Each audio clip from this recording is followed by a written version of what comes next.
1, 2, 3, 4, 5, 6, 7, 8.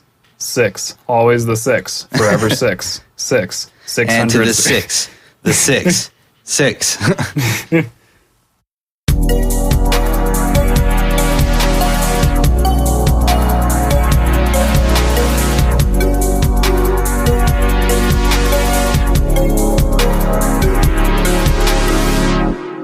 Hello, and welcome to the Interstate Gamers Podcast. I'm your host, Kevin, a.k.a. K-Slugs.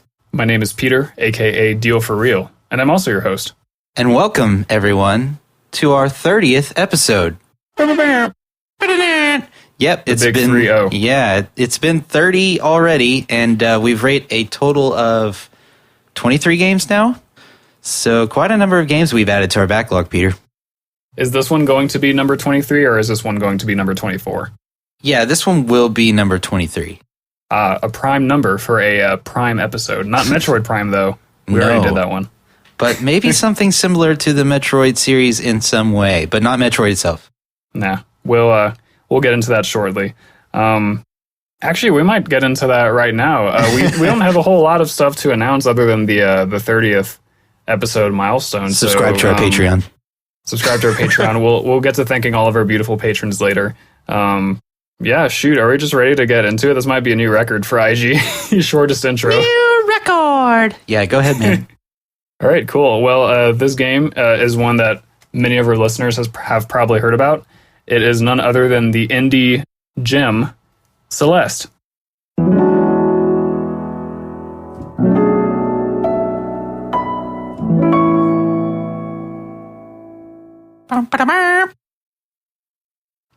Yeah. Sorry, that's it. Normally you say like some other thing after I say the name of the game. I hit you with something different. But yeah, we're talking about Celeste, the indie platforming game that's won the hearts and minds of millions all over the world, or at least in North America.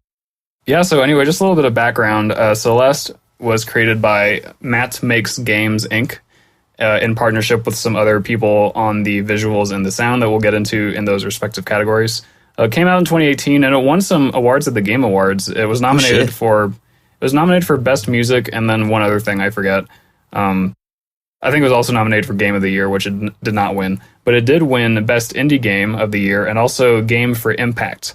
And that second one means that is a game that basically has a good message, or like kind of encourages the players to do good or to adopt like a better mindset about something. Like basically a game that has some sort of social impact. Right. So it did win that award, and when we get to the content, we'll talk about the story and how that sort of fits into it. But yeah, Kevin and I played this game for the first time for this review, and I'm super excited to talk about it. One other quick context I want to talk about is that this developer released a game called Towerfall in 2013, which was then ported to a bunch of systems in the years after that.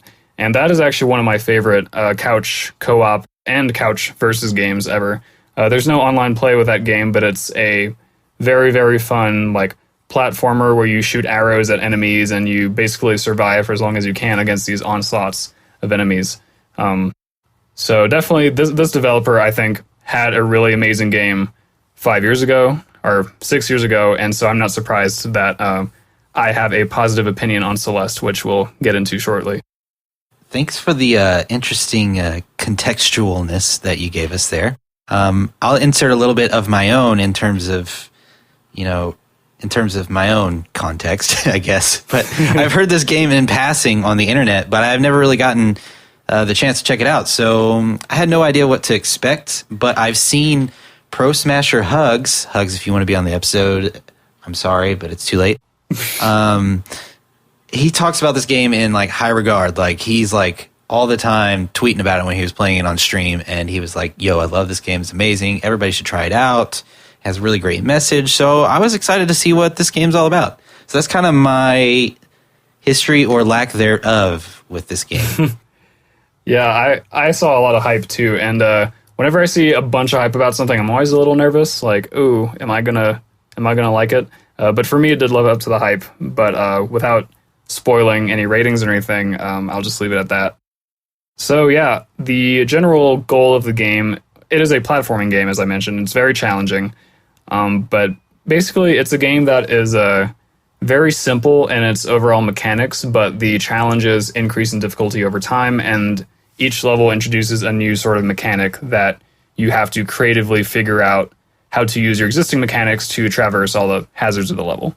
You have infinite lives in this game, so you're going to fail a lot on your first playthrough unless you're some sort of prodigy, which I was not. I did end up beating the game, though, and I'm pretty proud of that. But yeah, it's a game about trying things, about learning, and about, starting over. Not too far over, because the game's fairly lenient about that, and I'll discuss that further later. But yeah, it's a game all about, overcoming challenges and just getting to the end of these very difficult platforming levels. Do you want to take it from here, Kev? Yeah, if you want to go right into the gameplay ratings, we can do that. Yeah, I think it's time for the meat and potatoes of the gameplay section. All right, let's get into it. So, I know I say this pretty often on the show, but, dude, what the hell? Did I just play Dark Souls? Oh my god. Like, again? Like, how many times am I going to play Dark Souls on this podcast? I just want to know, without actually playing Dark Souls. But, like I said before, I went in this game not really knowing what to expect. And, holy shit, it's pretty hard. Yeah.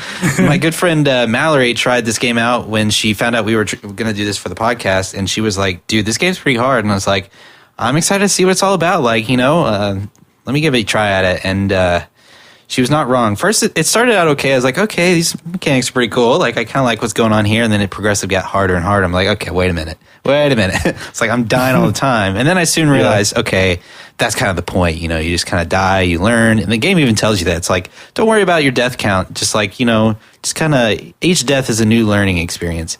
It's like, it says like, be proud of your death count. Yeah. And I was like, yeah, you say that, but I keep dying in the same ways. And don't they call this insanity? But needless to say, the game could be frustrating at times, but that doesn't necessarily mean it's a bad thing. I would equate this game to something like beating Dark Souls, or obviously, or F-Zero, or just not as long, obviously. But if a game were to tell me, okay, I've beaten a Celeste, and I really, if someone were to tell me that alone, I would be like, okay, this guy's a badass. Like, he can beat this game. I beat the game as well, but like, basically, it's an accolade to beat this game, and I think that says something for this game. Basically, what you're saying is we're the coolest guys ever. Pretty much. Like, we're the only people to ever have beaten Celeste. So I think you're right. Yeah, we should have our gravestones etched with that whenever we pass away. Beat Celeste. Which unfortunately will happen at some point. We're not immortal. Unlike the title character Madeline, who can die as many times as she wants, apparently. For real. Yeah, so just to break down, I pretty much agree with everything you said, by the way, so I don't feel the need to offer too many more of my own words in that regard. But I will explain some of the mechanics. There's really just a few mechanics. As I said, the game sort of encourages you to push your use of them into new directions. But the mechanics are jumping off of walls, climbing to walls, and clinging to walls. And then the all-important air dash, which for those of you who have played Super Smash Bros. Melee for the Nintendo GameCube released in 2001, you will be familiar with the act of dashing in a direction. In this game, it's one of 8 directions, just to get to new places. And so the air dash really is the mechanic that makes this game what it is and distinguishes it from other platformers. Although there's some other ones that have air dashes too, but this game is all about that dash, no treble. And each level will usually introduce a mechanic that kind of remixes your air dash, encourages you to try it in a new way. Even later in the game, you actually get a second air dash after a fairly important plot thing happens. And that also kind of changes the way that you look at the level and are forced to play. I really enjoy the simple mechanics. I mean, as I said, there's only like 4 or 5, different things you can do as your character, as Madeline. But the game keeps throwing all these challenges at you, and it's super fun. Like, you don't have to always be worrying about, what button does what. Sometimes when I play Breath of the Wild, I feel like there's too many controls. like, oh, it's a different button to use my shield and bring out my bow and throw a weapon and jump. Like, I often get jump and run mixed up, which can be pretty problematic. That's just me not being good yet at Breath of the Wild. But in this game, that's never a problem. There's just very few things, and they're all very intuitive, I found. Yeah. What do you think about that? I kind of agree. The game's one of the themes is about Madeline battling herself, essentially. And I feel like this game kind of takes on that persona with its level design. You're like, oh my God, when does this level end? Like, you're like this. And sometimes I really do feel like the developers really dragged out the levels. But the more I think about it, the more it's like, you're like, oh, when does it end? And like Madeline, you think about the storyline, you think, okay, Madeline's like pushing herself to just go a little bit further each time. That's kind of what it feels like the theme is. And so it kind of takes that persona and the levels, and I think that's really clever. If that was the intended design, that's kind of how I took it, because I was like, there were several times where I was like, oh my God, please just let this end, because either I had to go do something or I wanted to go do something different. But it's a very stressful game for sure. I really enjoyed it, but it definitely stressed me out. Well, you know that you can save and quit at any time, right? Yeah, but it's like the fact that I felt like I could be close to beating the level at any moment. I just didn't know. Yeah, I see what you mean. It kind of like strings you along with a little carrot, like, yeah, maybe you're almost done. And it was really relieving when you got to the summit and they started numbering like how close you were. I was like, oh, why didn't you do this before? I kind of liked it being unique to the summit because, I guess, minor spoiler alert, the final. Oh, by the way, I forgot to mention you're climbing a mountain in this game. That's the entire. I went out of my way to explain the way the game works. And I forgot to mention that you are climbing a mountain. A snowy, cold mountain. This takes place in Canada, by the way. The developers are Canadian, or at least the main core developers are. So yeah, that's the setting, and the final level is the summit. And because of something that happens during the plot, the summit is basically like shorter and newer versions of all the levels up to that point. So it's kind of a recap, and I think it's done pretty well. But yeah, it kind of numbers your the altitude that you're at, and so that's one of the points in the game where it's like you're almost there. Like you had a big setback, but you're making your way back up, and like the game is just reassuring you that you're making progress, which I think is pretty cool. It's not too like, oh, it's okay, you're gonna make it. It's like, nah, it's okay, you're gonna make it. Like a good friend there on the sidelines encouraging you.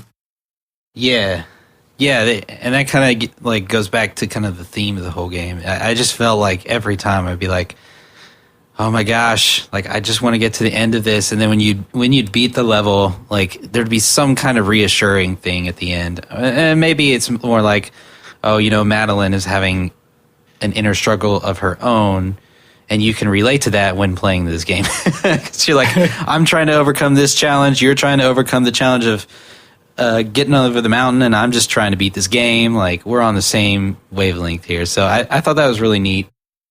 I do want to speak a little bit to the various level specific things that are introduced in each level. For the most part, the elements introduced in each level don't really stack with each other. The first level does introduce this little item that will refresh your air dash in midair, and that thing will appear throughout the whole game. But each level usually has its own little type of, like a piece of machinery that can help transport Madeline a certain way.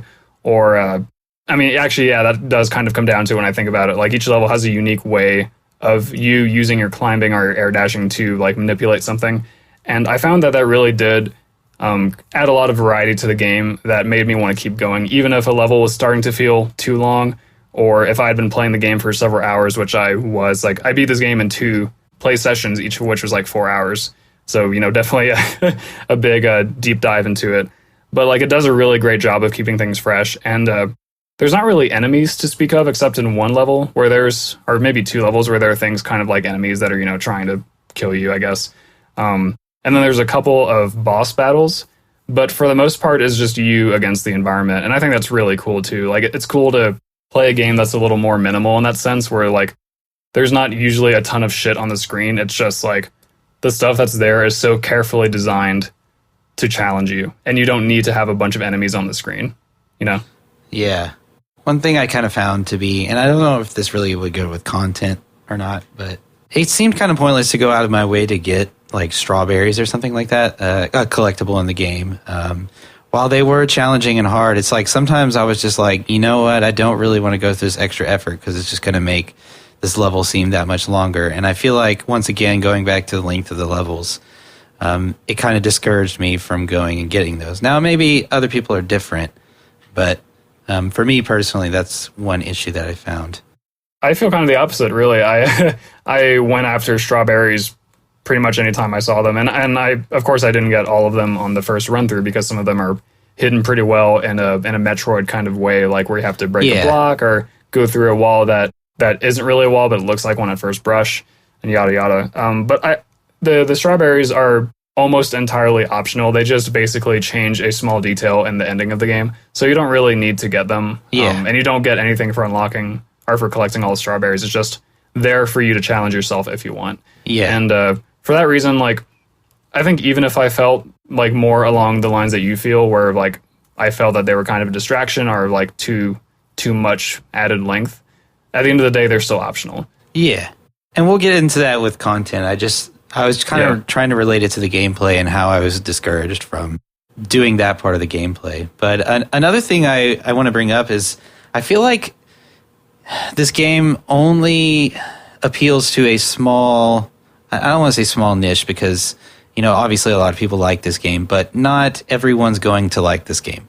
Yeah, for sure. And it kind of bums me out because the story is really good. I just wish more people would be able to get into it because the story's so good. Like, I don't think I could recommend this to like everybody that I meet, but if it's somebody who like really plays video games often and a video game that requires fast reflexes or something like that, or like basically you're used to a fast-paced game like this, then I would recommend it. But there's not many people that I could be like, yeah, you would enjoy this. Yeah, I agree. At the same time, though, on the note where you said, you know, you wish that more people could enjoy the game, if only for the positive message of the story. I wonder, I mean, I haven't necessarily played them or heard of them, but I'm sure there are games out there that, you know, are kind of similar in story, but with a type of gameplay that's a little more accessible. Mm-hmm. I'm sure that, you know, that exists. And also, I'm not sure that, I don't think the particular story of Celeste would work necessarily with any other type of game because it is so, I guess this is kind of content related, but it is so much about overcoming challenges and never giving up. And the game, like, basically forces you to try things over and over again because it is difficult. And like, that's just the way the game is. Yeah, definitely not a game for everyone. I don't actually know many friends outside of maybe like listeners of IG. And even then, I don't think all of our listeners would necessarily like this game or be able to beat it. Yeah. No shade. Like, it's just like, you have to be like a certain type of gamer to really get this game, I think. But for those people who can enjoy it, I think it's like top of its class for sure. I recommended it to Ryan, and I think he would really enjoy it due to some of the Metroid-esque stuff with the collectibles, and then just the challenge of the game I think he'd really enjoy, and also it's a 2D platformer, so go crazy, Ryan.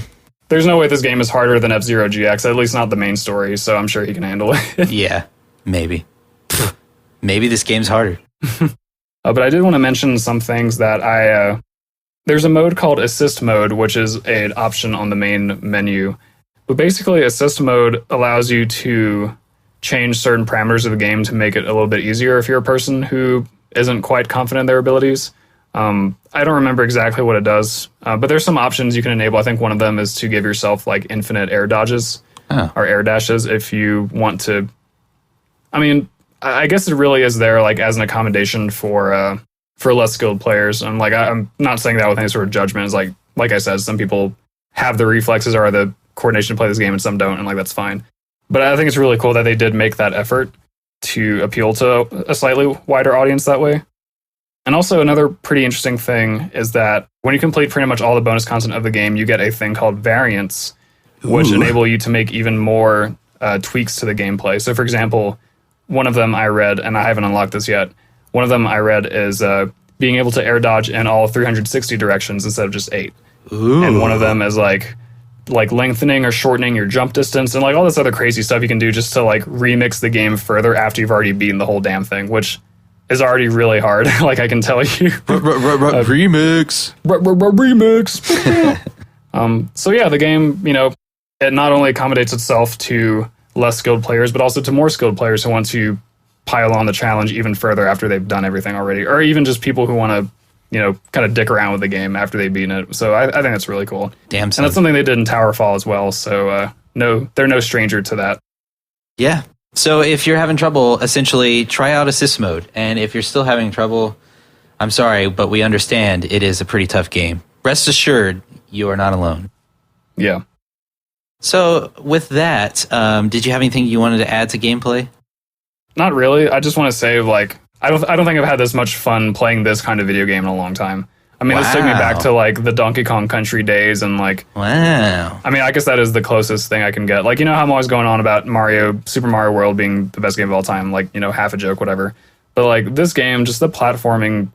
I want to make sure I say this before I give my score so that my score makes more sense. But like, I think it's really, really, really good. Like, probably some of the best core gameplay I've seen in a long time. So dang, I just need to lay that on the table. So that's my final thought. Dang, Pete. Okay, I see you. I can't say that it's that far up there for me, but I would say I gave it a decent rating. And if I had to relate it to anything that I've played, I would say that it's kind of like Metroid in a sense, but also I felt like each section was like a Zelda dungeon because you had to figure out what you were doing. Yeah. So I felt like Metroid in there. There's kind of like a Zelda element, and then there's just like pure Dark Souls. It's like Zelda, Metroid, Dark Souls, Donkey Kong Country, Stardew Valley, Star Fox 64, Mario Paint, all in one. All in freaking one. So best of not only both worlds, but multiple worlds. Parallel universes. Anyway, I guess let's give our ratings. Pete, what is this high rating that we're expecting from you? Actually, I want you to go first. Oh shit. Okay. Never mind. Scratch that. Edit that out, Pete. I'm going to leave it in. Okay. I gave it an 85. What did you give it?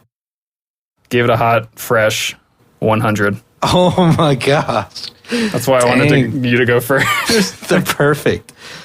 I really do think the gameplay is that good. Like, I don't know, man. There's so few ingredients, but they're just like the choicest, juiciest fruits and veggies. And they just add just the right amount of spice, different types of spice for each meal, so you never get too tired. Or I mean, obviously this is my perspective, but right. I thought they kept it fresh, they kept it fun. It satisfied like the twitchy gamer inside of me that I don't often get to indulge in, except like when I play Melee, maybe, or when you play anything with me. Ooh. But I had no complaints about the gameplay. I guess It's perfect. I feel weird saying that, but hey, you know what? That's pretty admirable. Admirable. That's pretty admirable. So, you know what? I respect that. Moving on to everyone's favorite section, aesthetics. So, first up, we've got visuals, as everyone knows. Pete, why don't you take us off here, fresh off that hot 100? Sure, I'll start on the visuals. The visuals were handled by a Brazilian studio called Miniboss, who also did work on Towerfall, hence the similar aesthetics if you played both games. Sorry, similar aesthetics. I wasn't speaking English for a second there. Yeah, so remember we talked about like shouting out people in the credits more often? I feel like this is a good way to do it. Yeah, sure. So yeah, anyway, Brazilian studio Miniboss handled the visuals, and it's definitely what I wrote down is pixels everywhere. That's amazing. So if you've played Stardew Valley, you can kind of imagine where this is going, but it's actually a little more retro flavor than Stardew Valley. It's like it's somewhere in between like 8-bit and 16-bit style. Like if Stardew Valley is 16-bit, then this is like it's like 12-bit, I guess. But there's a lot of like richly detailed environments, and the characters themselves are generally kept pretty simple as far as visuals go, but some of the environments are just really detailed, and like, things that take up more real estate on the screen are just so I'm going to keep saying this, but it's so detailed. Like, I mean, that is what it is. That is the word. But there's some really cool, like, modern effects that they throw in to spice things up. And the animation itself is really fluid as well. Kind of like the gameplay, in my opinion. The visuals, to me, look like the gameplay, so I think that's really nice. But yeah, totally charming in the visual department, in my opinion. Yeah, it's always nice when you have a seemingly lagless, like, game. And I thought that you're right. It does a really good job of feeling really seamless. Personally, what I thought this game did the best, and I think the the pixel art and all that stuff looks pretty good, but I wouldn't say it looks the best out of everything I've played. But what I thought they did the best was using visual aid to help you with the gameplay. Like how they use Madeline's hair to change the color of how many jumps you had left. Mm-hmm.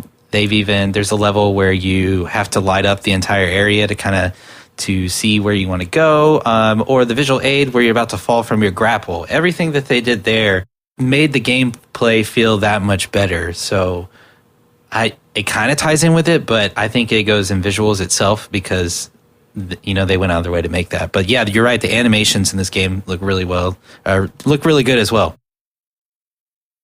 Oh, were you done with that thought? Yeah, I'm kind of done. If you want me to keep going, I can. I also thought that the UI wasn't. To criticize something about it, I say the UI wasn't the most visually stunning thing ever, and neither were the character portraits in like the graphical interface at the top where the characters talked. But really, I like the portraits a lot. Really, I thought it was a weird art style for me. No, I liked it. It didn't fit the like retro style. I thought it just didn't mesh with me. Yeah, I kind of thought about that too. Like, the game does have different art styles all within it. So the overworld map is like this low poly 3D thing that's pretty fashionable nowadays. All the gameplay is the 2D pixel art with some modern effects thrown in. And then, yeah, you do have the character portraits that are, just illustrated in like a kind of cartoony style. And then you have like what look like kind of watercolor type paintings. Yeah. Like some sort of modern watercolor looking thing that you get at the end of each chapter to kind of show the characters, doing what they do. But I really liked it. Like, it didn't bother me that things were different. And I think that's because it was compartmentalized. Like, the game looks like this, the map looks like this, and the character portraits and like the inter chapter art pieces, they look like this. And so, like, I don't think the game ever did a weird, like, crossover of any of those styles. I felt like it was always separated. And to me, that means it was never too disconnected for me. But that's just my opinion. Yeah, it's just like when I first started the game, you go into, like, the 3D overworld kind of looking thing. You're like, okay, what's going on here? Then you get into the game, it's 2D retro pixel art kind of thing. You're like, okay. And then you finally get your first piece of text where you're talking to someone and you're like, okay. So for me, it was just kind of like a little bit weird of the art style, but like I still thought overall it was really good. And I like the kind of like the selfies that you take with Theo and stuff like that. Like the hand-drawn art was really good. I really enjoyed that. Yeah, I thought that was beautiful too. I had like a separate bullet point talking about that because I thought that was really special how they included those pieces. Yeah, like they made them emotionally touching. I don't know how to like it really tugged on your heartstrings when like they would take a picture together, or like at the end of each chapter they would do some kind of hand-drawn thing where you're like, oh, like even Katie, who had not seen most of this game, was like, oh, when she saw me beat the game. And they're just I don't want to spoil anything, but you know what the end scene is. Yeah, chilling out. They're all at the beach, right? Yeah, at the beach. Yeah. They take vacation after dealing with the cold mountain. Yeah. Yeah. I think that, as you said, the emotional appeal or impact definitely is strengthened by that art style. So I think that that's a really good argument in and of itself to like include that different art style. Like maybe the 3D overworld map is like the weirdest thing out of all of them. Yeah. Like I could see that having gone a different direction, still working well, but like I couldn't imagine this game without the illustrations. Okay, interesting. Well, that's all I really have for visuals. So if you have anything else, I'll just likely build upon that. Yeah, so I do have one last point. This is my one complaint on the visuals. I found that there is a a bit of an overuse of this like dramatic slowdown effect when you had a close call with an enemy. And again, there aren't too many enemies in the game, so this didn't happen in like every single level. But if there was a boss that would charge at you or an enemy that would charge at you, like when you got close, the game would sort of like slow down very briefly, and like the screen would kind of go towards grayscale. Yeah. Just for a brief moment until like that moment had passed. And the first like time or three that I saw that, I was like, oh, that's really cool. But then like this happens with enemies that are, you know, persistently chasing you throughout a screen or throughout a level even. So like for that to always happen, I was like, okay, I get it. Like this is a dramatic moment. And like I feel like it kind of, when it's overused like that, it ruins, not ruined, but it didn't help the like the otherwise super smooth pacing of the game. Like, you know, with games like this, you get into this momentum. And I've talked about this like with Donkey Kong Country, where I feel like I'm just super momentum and like I'm in this flow state. I feel like this would kind of disrupt that. Damn Speedy Pete over here. You don't want to mess up his flow. Don't let me get on my flow, or whatever Kanye West said that one time. Yeah, so like I just felt like that was kind of them. This game is very stylish, and I think it works 95% of the time, but this was the time where it was like too stylish. Yeah. Because everything else I thought was super cool. Like there'd be, you know, big streaks of lightning from an enemy attacking you, or like really cool. I can't even think of any other examples right now, but like it's very, it could be very stylish and like whooshing, whoosh-ah, whoosh-oo, bah. But like this was the one that kind of rubbed me the wrong way. Right. Paching, wha-chow, pachoo, bah. You can use those sound effects in your game if you want. I just need some royalties. Okay, yeah, I will. I'll gladly use those. Squirrel Hurler Part 2. Yeah. Whooshing, whoosh-ah. Yeah, I had sometimes where it bothered me and sometimes it didn't. Like sometimes I was like, okay, it helped me gather my thoughts whenever I would jump on an enemy, or I could anticipate that I am going to jump on this enemy and what my next move will be. So I think perhaps that might have been what it was for, but I don't know. It didn't necessarily bother me as much as those enemies themselves, like the ghosts. Oh my God. Get those guys off me. They went at just a weird height to where I can like, anyway. Get these guys off me. So that'll do it for visuals, I guess. Yeah, me too. Do you want to give your score first? Actual first this time? Actual first. 89. 89? Yeah. Very nice. I gave mine a 95. Nice. Not too far off. Yeah. I feel like they were very lovingly done, all of them. Yeah. A lot of attention to detail, a lot of depth. So I'm a fan. Yeah, for me, I'm like, they're done pretty well, and I like the modern day touches, but I think some other games look a little bit better. I still think Stardew looks a little bit better than this one. Anyway, moving on to audio, I will go ahead and kick this one off. I thought the audio was really, really freaking good. It was really pleasant at times, and it was really like really cool sounding and very high paced. I really enjoyed it. I like the retro synth sounds that they had. It just really worked for the style of the game and just the entire feel of the game. And as you said, which I didn't know, it won some award for like best soundtrack. So damn, son, like get on their level. Yeah. The audio is really well done. I thought it was one of the best things about this game. I agree. I do want to very briefly correct you. It was nominated for best music at the Game Awards, but did not win. Oh, okay. But it probably won some sound award from some other body, probably, because it really is that good. Still impressive. Like it's pretty good. You know, I was kind of thinking with the technology that we have available, and you know how we're able to create more games now than ever. It's just kind of cool that, you know, you can take this up and coming indie game. When did you say this game came out? 2018. 2018? Yeah. Up and coming indie game that's very new.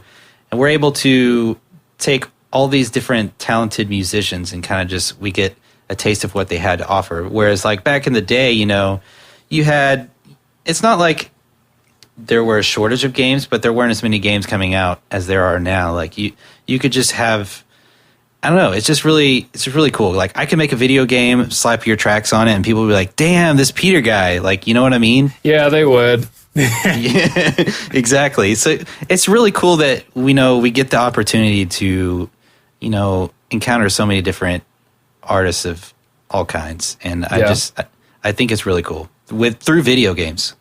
Yeah, I mean, even Stardew, Speak of the Devil, is like a perfect example of this. Like, I imagine very few people knew who Eric Barone was until he did almost literally everything in Stardew Valley, and like now he's a legend and like a Renaissance man, pretty much.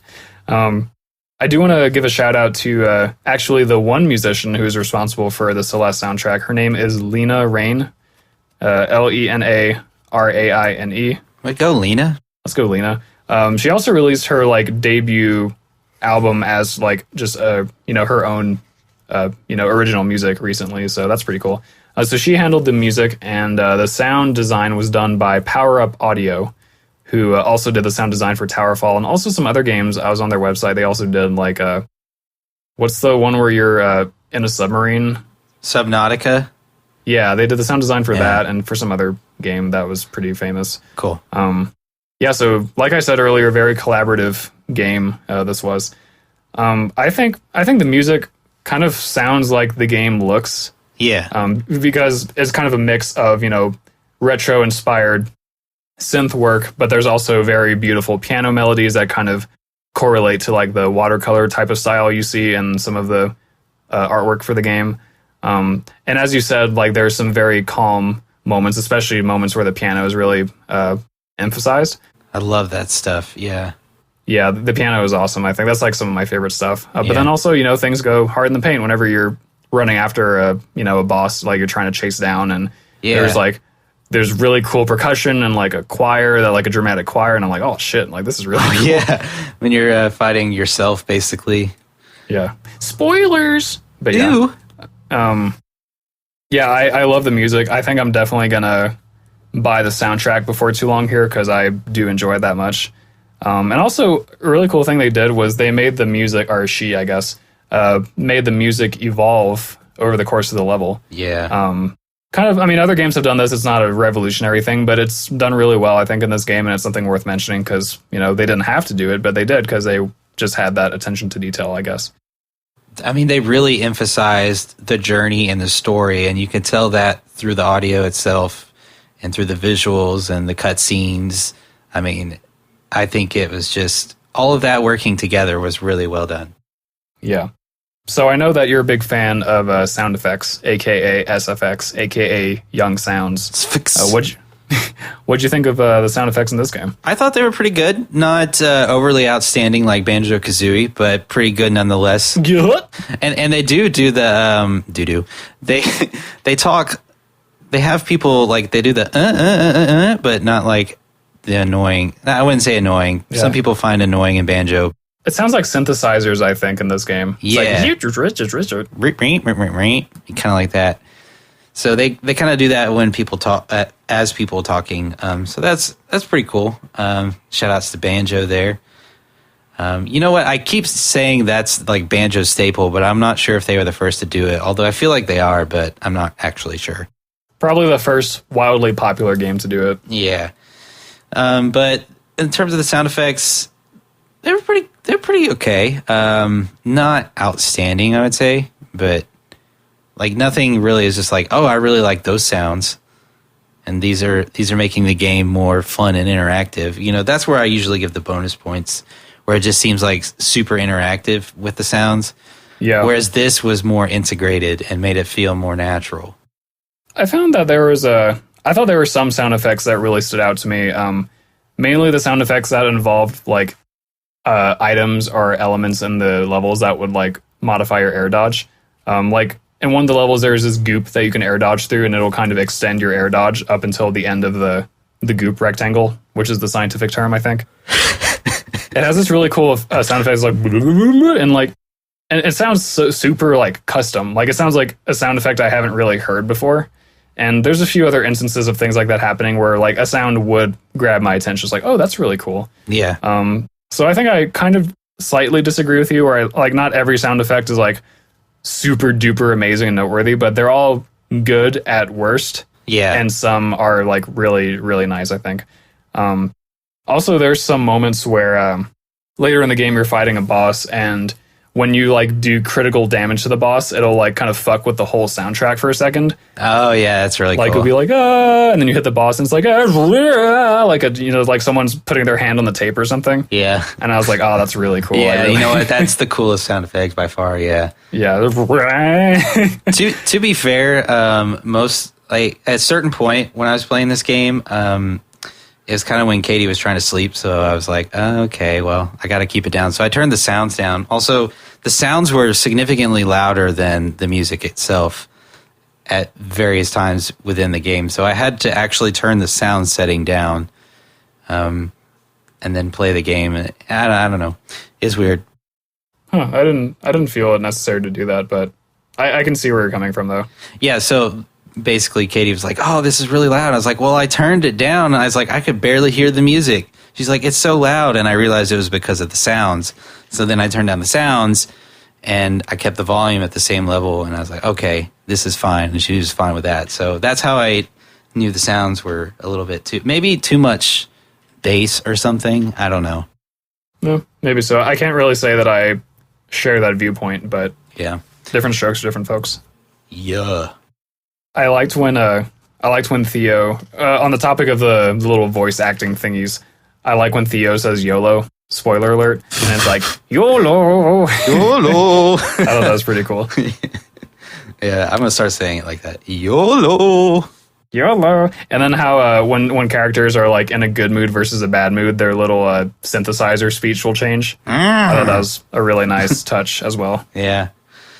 I would say sometimes the soundtracks did get at certain points when you're just dying over and over again, they kind of got annoying. But I think that's just going to happen in a game like this. So, but at least most of the time in those sections, it seemed like the music was very upbeat. So it kind of kept you engaged. Yeah. Well, I think that about does it for me on audio. Yeah, the last thing I want to mention is that each level has, this is getting into content, but I'll keep it brief. Each level has a B-side that you can unlock, which is kind of like a non-canonical, just harder version of the level for you to play through. And each B-side has a remix of the normal level music that was provided by some other, third-party musician or musicians. And I haven't played through most of them, but I've listened to some of them, and they're pretty banging. So I think that's a really cool way for them to, collaborate with more people and get more talented musicians involved in the process. And yeah, it's just really cool, I thought. So shout outs to that. That is pretty cool. Shout outs to you guys. Look out for a P. Willie track on the DLC. Look out for it. 2020. Yeah. Tell your friends. But yeah, cool. That is pretty cool. Well, you ready to give our ratings? I am ready. Are you ready? I'm ready. You go ahead. Well, you know what? I had thought about this for a long time, and I gave it 100. 100? Yep. Dang. This is new territory for me in terms of high ratings, but I hope that I conveyed this when I probably didn't, because I am not like a naturally enthusiastic person, and like anyone who knows me will tell you that. But like, I just thought it was so cohesive, and like I love the music, and I thought the sound designs were really cool, as I mentioned, and like, I don't know, man, like it's just, I feel like all of these sections of the game up until this point just had so much love and care put into them that I'm really feeling it. Man, the way you talk about this game, man, I wish you would talk about me like that. Kevin's sound effects are really good. They are. I'm aesthetically pleasing, right? Kevin's gameplay is perfect. Ooh. Content's a little bit lacking, but we'll get there. It'll get better with time. With time. I can't wait for the next birthday DLC. Yeah. Right. But yeah, so I give mine a 93. Pretty high. Yeah. I looked at all of the rankings that I had currently for audio, and I was like, well, I like these sounds better. I like these sounds better, but it's better than this one, so that's kind of how I ranked this one. Kind of hard to place it, but it's up there with some good ones, so rest assured. Yeah. So moving on to content, I will get us started on this one because I got a hot take, Pete. Oh, do you? I got a hot take. Oh, shit. And I don't know if you're ready, because you're probably not. But here we go. Honestly, I felt like this was the one thing in this game that I really felt was lacking. On one hand, the story is really freaking good and is really captivating. On the other hand, it only really took 7 hours to complete, and I don't feel like there's a ton of worthwhile collectibles in this game. Which, I don't know. There's the strawberries, there's the B-sides and stuff like that, but none of those really incentivize me to go back through the game and play it again or want to collect more of my current playthrough. Like, I just never felt compelled to go out of my way to get them. And I know you mentioned earlier that you did, but even the game tells you it's nothing more than just an accolade. Like, you know, if you collect more strawberries, you know, you can brag. It's just basically bragging rights to your friends. Like, oh, I got all of the 160 strawberries. And so at a certain point in the game, like, I was collecting them and I was just like, this is really the only thing that's making the game take so much longer. And and with the levels already feeling like they drug out like a little bit too long, I was just like, I just want to get through the level. So at a certain point, I just stopped caring about strawberries. And about like level 3, level 4, I had like 30 strawberries, and I only ended up with like 33 for the rest of the game. Damn, dude, you're lacking. Yeah, so like I didn't care. Like, it didn't give me enough reward to want to go and do those things. And like you said, they're not essential. So right. And so I guess there's a lot of extra content that I really don't know about. So that's where I'm going to kind of rely on you to kind of give me some more knowledge. But in general, even just playing it through myself, I feel like I should have recognized the amount of content that was in the game to be worthwhile. Yeah. I think one thing to keep in mind for anyone out there who hasn't purchased the game is that it is only like $20 or maybe even less. True.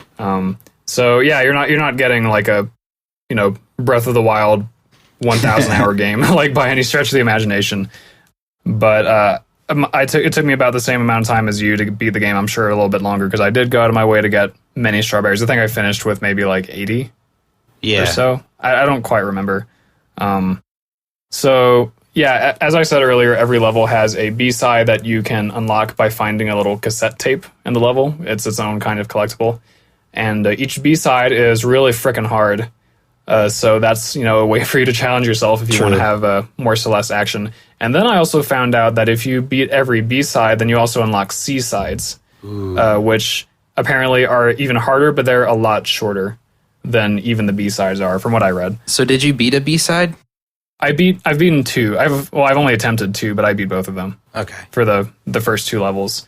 Actually, it's pretty funny because I was playing the B-side for the second level. That's the one with the air dodge goop rectangles, scientifically termed.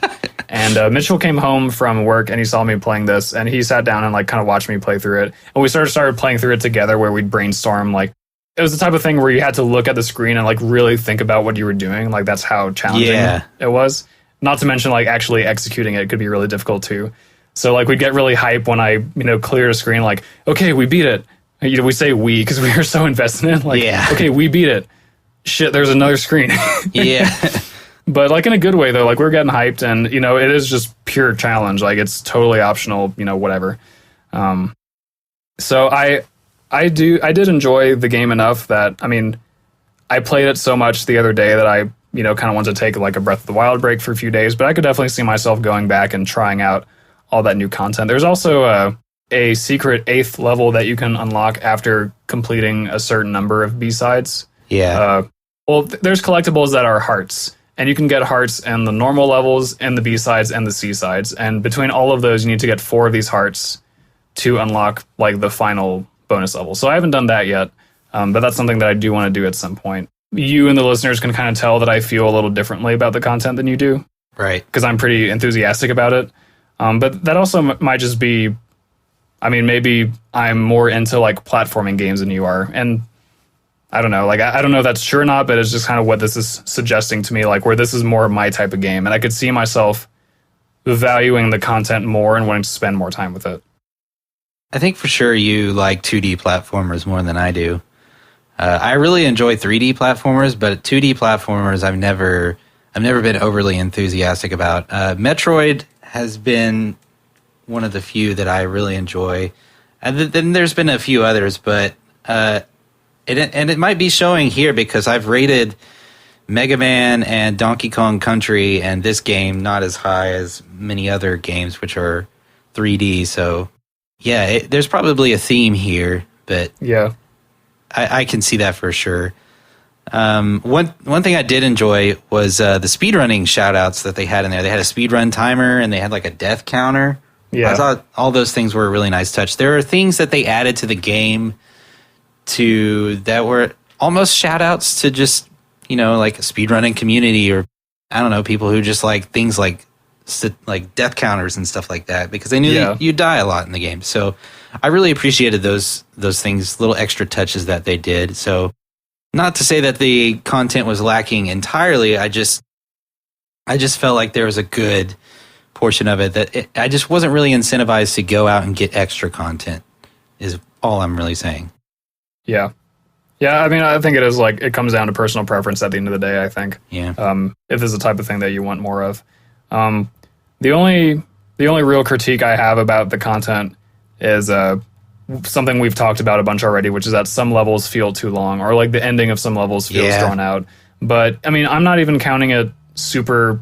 I mean, maybe the best thing to do would have been to, make levels a little bit shorter and maybe include like 2 more levels at the expense of level length. I mean, maybe they didn't do that because they found like that it made most sense with the story to have these levels be what they were. Like, I'm sure they did everything for a reason. Like, these people are obviously really talented. So like, I'm going to have faith in them. But like, that's the only real critique I had as far as the content goes. Because again, I am really excited about the additional content and all that stuff. The only other thing is that there's no multiplayer mode, which, I mean, that doesn't bother me. Like, I don't think this is a multiplayer game. If you want a multiplayer version of this, you can kind of play Towerfall, because this is like kind of a single player spiritual successor to Towerfall.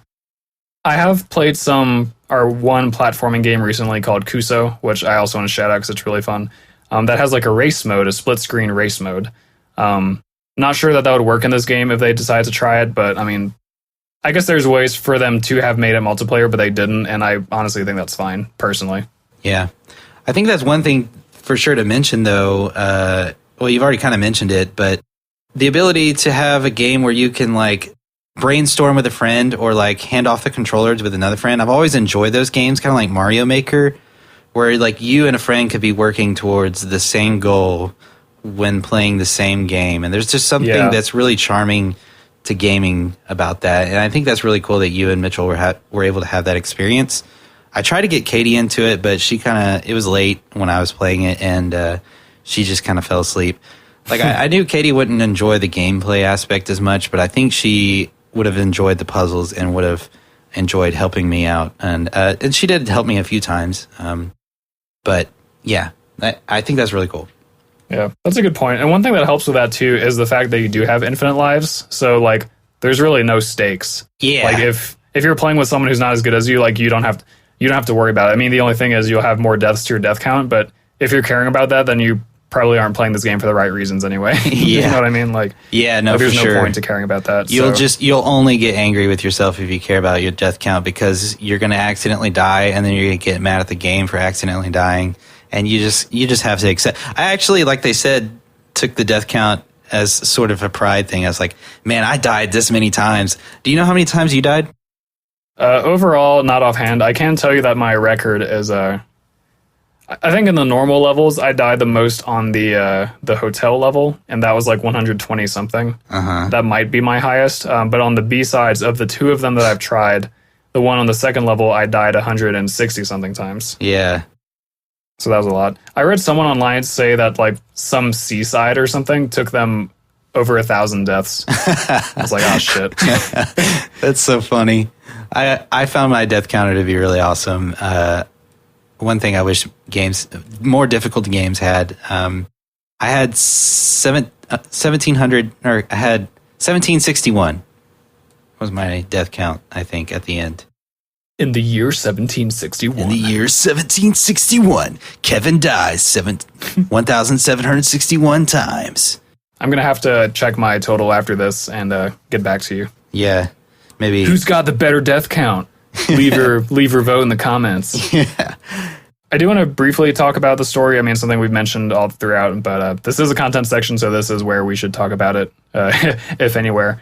But yeah, like, I mean, the story, we've kind of already talked about it, but yeah, it's all about you through the character Madeline, surpassing these challenges. And Madeline encounters characters who support her and also don't support her.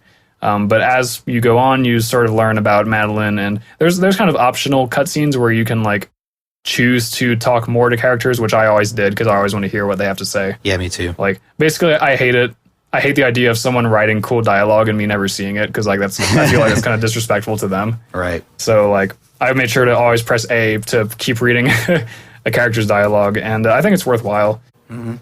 The story, it's generic enough, like the core idea, of surpassing challenges, that I think anyone can relate to it.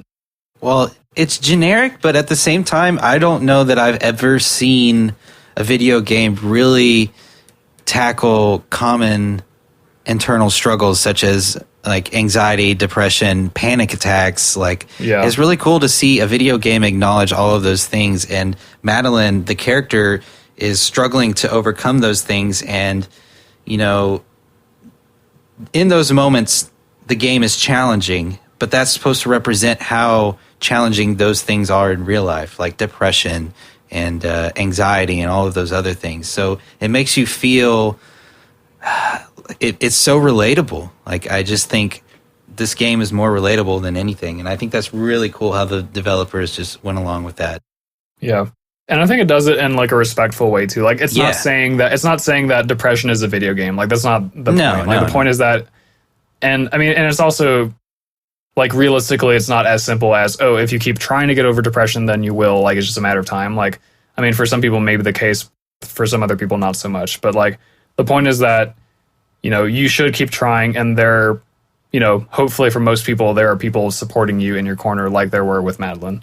Yeah. So, also, like on that note, I really liked Theo, the kind of goofball that he was. Oh, I love Theo. He could be like too millennial at times, where he's like, "Oh, my Instapics followers are gonna love the selfie, YOLO." But that's part of his charm. Yeah, like that's the point. And like he's this, bearded flannel wearing dude from Seattle who's like kind of a drifter, and like, oh my god, this guy's like, he really is a caricature, but like that's the point, I think. But he's a cool character who like genuinely supports Madeline, and like there's never any romantic thing that happens ever, which I was really glad for. I was like, man, that would have been just so fucking typical. Yeah. But it didn't, because like, it doesn't always have to be romantic. And so I thought that was a pretty cool shout out, or not shout out, but decision. Shout out to all my platonic friends. I'm right here, fam. There's just so many good themes in this game, and I really respect that. If you can just, even if you're not like the best gamer, try the best you can to power through this game, because honestly, the story is worth it, in my opinion. Yeah, it's presented so well too. Yeah, and when you're going through the game, you'll feel the struggle and the anger and the anxiety, and then you'll see what Madeline's going through, and then you really just have that moment of relation there, and you're just like, yeah, I get that, Madeline, because I'm going through it right now. So it was really cool to see. Yeah, and if you need to, use assist mode, or even just like if you really don't think you can cut it, then like watch a playthrough. I'm sure there's dozens of them online. You can probably thousands, if I'm being honest, with this game being as popular as it is. Like, go watch someone play it and like just experience the cutscenes, and find one with like no commentary, because I'm sure those exist too. Ryan, I hope you're listening. You need to play this game. I think you'd really like it. Yeah. Every Interstate gamer should play Celeste. Every Interstate gamer is Lemons. Otherwise known as E-I-Goal. Well, I think that about does it for our content section. What do you think? I agree. I will give my score first. Okay. And it was a hot, fresh, cold, juicy 95. I expected nothing less at this point. Mine's an 83. Not what you would hope, but you know what? I think that's a fair score at what I think the game is in this regard. And it's not super low either. 83 is not a bad score. So not at all. So I'm pretty satisfied with my scores. And with that being said, let's head on over to the number crunching. Hello and welcome back to the Interstate Gamers. I'm your host, Peter, aka Deal for Real. And I'm who am I? I don't know, just some dude. Some dude. Some dude who graciously did the number crunching for us. Thank you, Kevin, for that. You're welcome. Kev, why don't you start us off with a recap of your scores? So my scores are as follows. Gameplay was an 85. Getting down to the aesthetics. Visuals was an 89 and audio was a 93. That combined together was a 91. Yeah, 91. And then the content was an 83. So all of this together for me, my overall score is an 86.3 repeating. I'm sorry, I think you meant to say 86.333333333. Yeah. 3 hours later. So much later that they got tired of waiting and they had to hire a new Kevin. So on my end, I gave some truly outlandishly high scores. I am very ashamed of myself. Gameplay, a 100.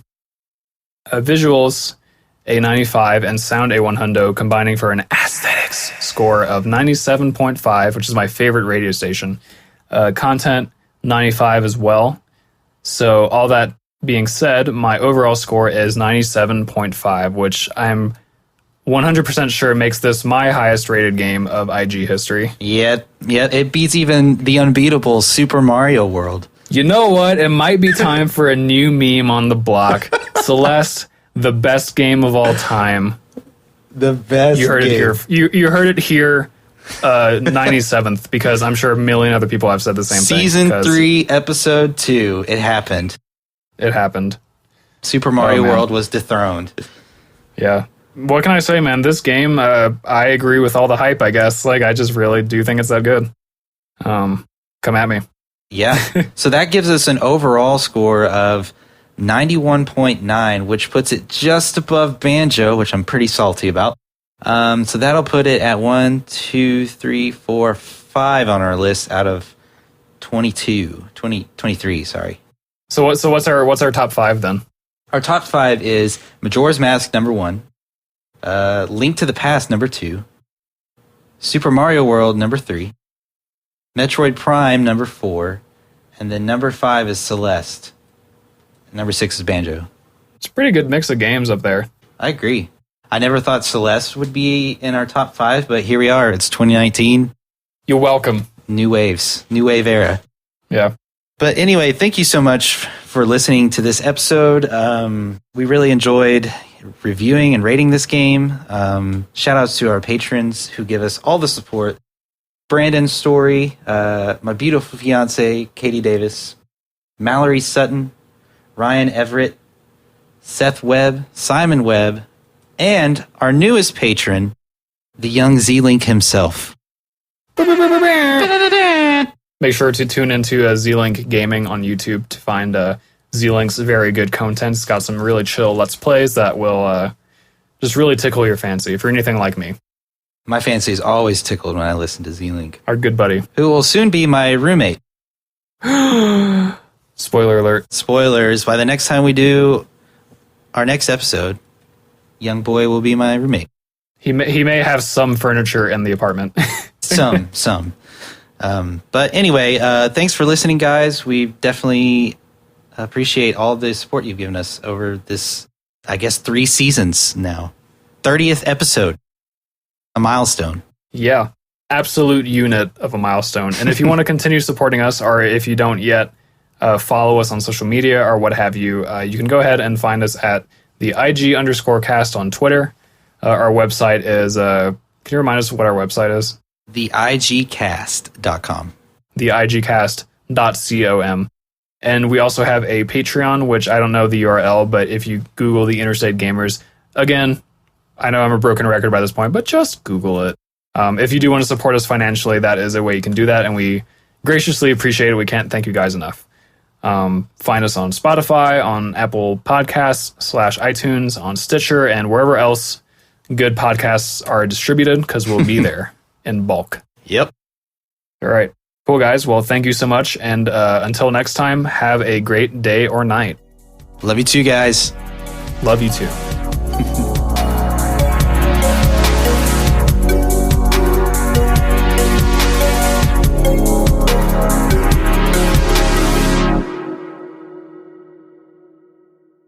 What a ride. What a fucking score I gave that game. I know, right? Dang. Can you believe it? Can you believe? Oh my god, would you look at this?